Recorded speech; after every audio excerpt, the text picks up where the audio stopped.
Ikaw, lagi na si Tama, ay pulo.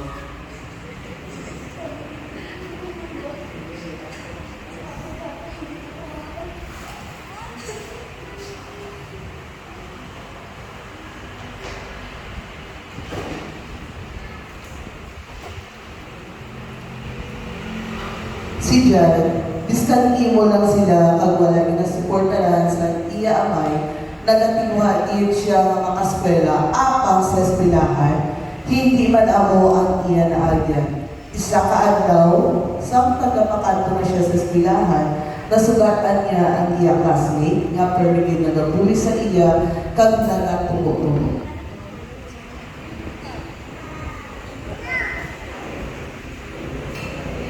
Ari mo lang imo nga mabaho at masudan sa tinta sa iyo.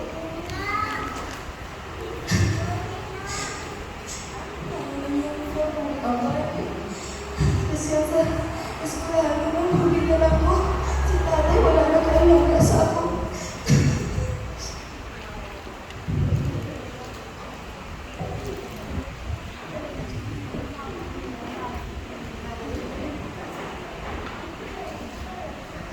Si Jan, tungkol sa kaimulo nila, wala siya sa may gasto sa sulod sa lutuan. Ang kunyara na siya may gasto, kailangan niya magtrabaho, kag siya nagsulod bilang isa ka school girl, sa balay sa tiya nga utod sa tiya nga amay, ugali, dugang pag-itingi nga pagtilaw sa iya nga kabuhi.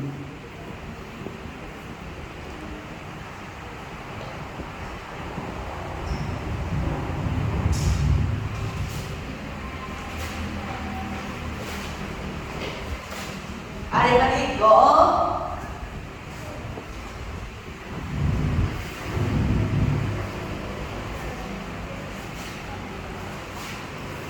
Ya, ari ka lang kabaho. Yo!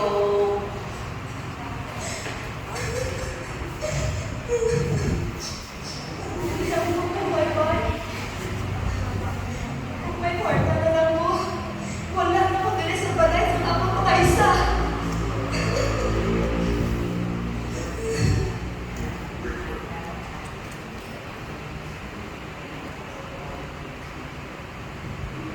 Makalipas ang pila ka adlaw, nga halos na yun lang pagpakabulay, pagtumo-tumo sa iya, adlaw-adlaw wala naging pagpaantos ini dyan.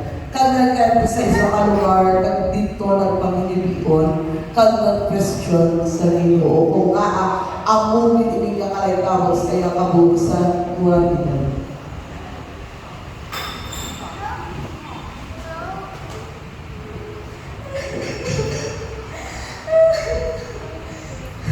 Lord, nawarin niya ang akong kabuhay. Nawan ang tatay ko, hindi na ko mahal. Wala na akong hinahalaga. Eskwelahan, pinabuli na lang ang murni. Ako magkaisa ko, walang labot sa akong kabuhay. Ano ako, Lord?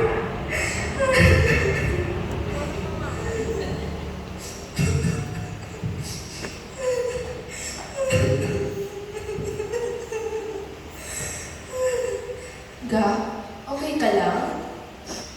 Ano natabo sa iyo? Ang akong tatay, wala na ko pinaalaga kasi hindi niya ko mahal. Pinaabuso na lang ko porme. Ang ako mag-eskwela ko, ako mga kaklase, nabuli na lang ko porme ko. Dahil sa akong kaimulon, nung ako makaisa, wala man may kulos. Ga, hindi mo mapapaliw kung ano ginagawa sa iyo.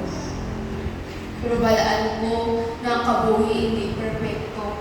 May ara na kung ano gusto nato na perfecto kabuhi nato, pero hindi nato na makuha kami na kita kalibutan. Because may ara sa sala din sa kalibutan. Pero balaan ko na ara ang Ginoo sa aton. Mga puyo lang kita, magsalit kita sa iya.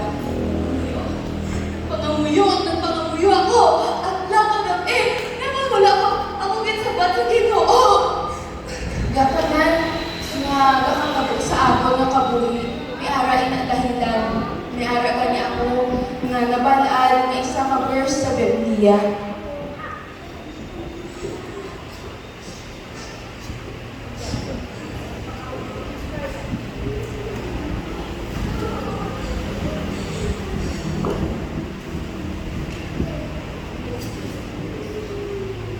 makikita ini sa Psalms 34:17 to 18. The righteous cry out, the Lord hears, and delivers them out of all their troubles. The Lord is near to those who have a broken heart and saves such as I have a contrite spirit. Ang Ginoo, ara din sa aton permi. Hindi ka madulaan sa pag-asa. Magsalig ka sa iya. Kung may nabatsagan ka nga hindi mo gusto, hambal sa iya, magpakamuyo ikaw. Kay ara ang Ginoo para sa inyo. Lord, tani Lord, manilas na nila tanan kung gaano ko kamahal sila tanan. Wala ko Lord, di ba ngayon sa kwarta kung ano malanda ang mapasadya sa akong basta. Hatag mo sila sa akong respeto at pagmahal sa akon.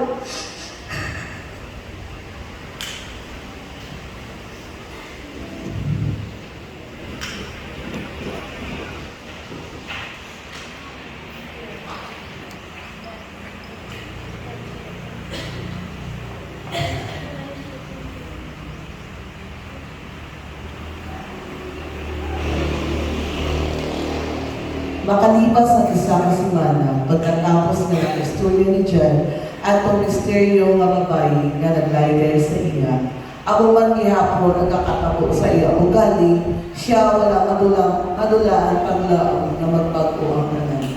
Apa isa ka adlaw, so si Jan nagpauli sa ilang tanan.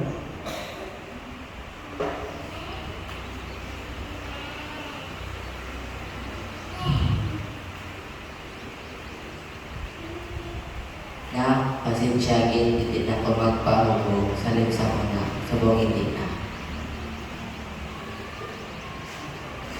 Naman, nagpamayo si Papa sa akin, pasensya. Hindi na si Papa hubog. Kinsa ba nga sa Ginoo ang akong pangamuyo?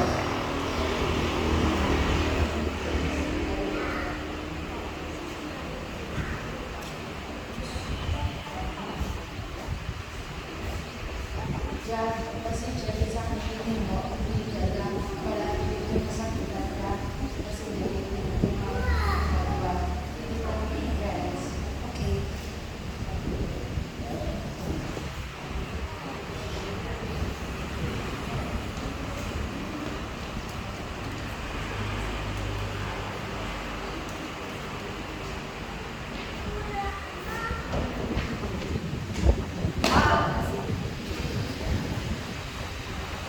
Okay ka na. Hindi! Kalau hindi, ganito ka na lang ang person mo. Kasi ikaw ang akong makaisa at ang makaisa wala na sa katanan.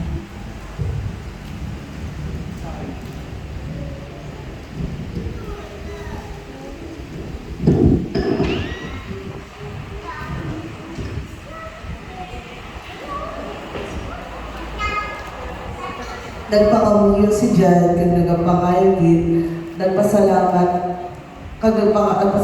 sa tanan nga pagbag-o nga natabo kag siya sa likod sa tanan nga pag-antos niya. Kag sakit, wala ni siya ning pabaya sa Ginoo bisan nag-abot na siya sa tiyon, naging question niya ang tanan-tanan nagkakaitabo sa ilang mga